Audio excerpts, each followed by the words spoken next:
Shalom à toute la communauté. Recevez ceci. Vous êtes une lettre écrite dans vos cœurs, dans le cœur, connue et lue de tous les hommes.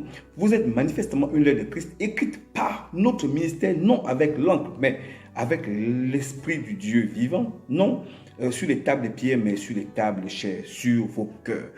Soyez bénis et soyez exactement ce que l'Esprit dit ce matin de vous, au nom de Jésus-Christ. Amen.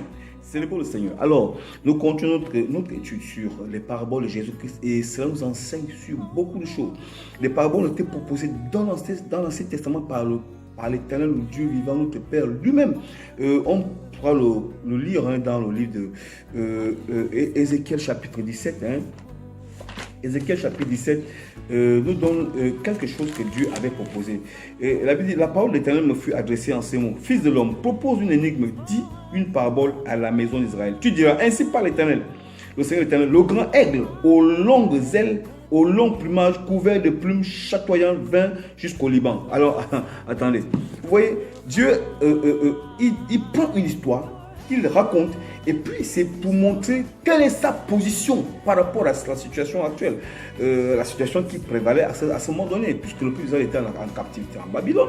Et c'est là, il y a eu beaucoup, vous savez qu'il y avait des choses politiques, économiques, sociales, et tout le reste, et Dieu veille sur tous ces points, et Dieu veille sur le social, sur l'économie, sur la politique, et tout ça. Ne croyez pas que Dieu n'est pas dans la politique. Ah, non, Dieu veille, puisque c'est la politique qui conduit un peu les hommes aujourd'hui. Alors donc, Dieu parle en parabole et c'était pour enseigner le peuple. Et alors, Matthieu 13 nous raconte un peu le pourquoi en fait Dieu parle en parabole. Je crois que c'est le Seigneur qui l'explique. Il dit que, verset 34, Matthieu 13, verset 34, waouh, on est là. Oui. Alors, Jésus dit à la foule, ces choses en parabole et il ne lui parlait point sans parabole, afin que s'accomplisse ce qui avait été annoncé par le prophète. J'ouvrirai ma bouche en parabole, je publierai des choses cachées depuis la création du monde. Vous savez, il faudrait que nous soyons des hommes et des femmes qui aiment la profondeur et qu'on ne soit pas des ignorants, mais qu'on cherche Dieu dans la profondeur, parce que Dieu révèle ses secrets par l'Esprit de Dieu et parce que nous sondons les Écritures. Alors, comme ça, on ne dit pas que c'est une parabole, mais Jésus parle, il dit, vous êtes le sel de la terre. Matthieu chapitre 5, verset 13. Mais si le sel perd sa saveur, avec quoi la lui rendra-t-on? Oh, attends. Nous sommes le sel de la terre. Le sel de la terre, ça veut dire qu'on donne du goût. Mais je ne suis pas le sel proprement dit, mais je suis comme le sel de la terre. Et il dit encore, vous êtes la lumière du monde. Une ville située sur une montagne ne peut être cachée. Waouh!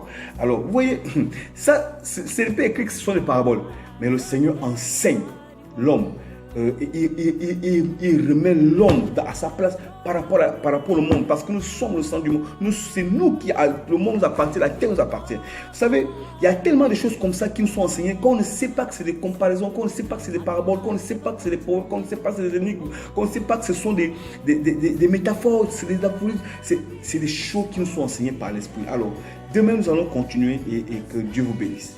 J'aimerais avoir votre appréciation par rapport à ce que vous recevez et donnez votre appréciation en bien ou en mal, peu importe, ça nous aidera, mon équipe et moi. Que Dieu vous bénisse. Amen.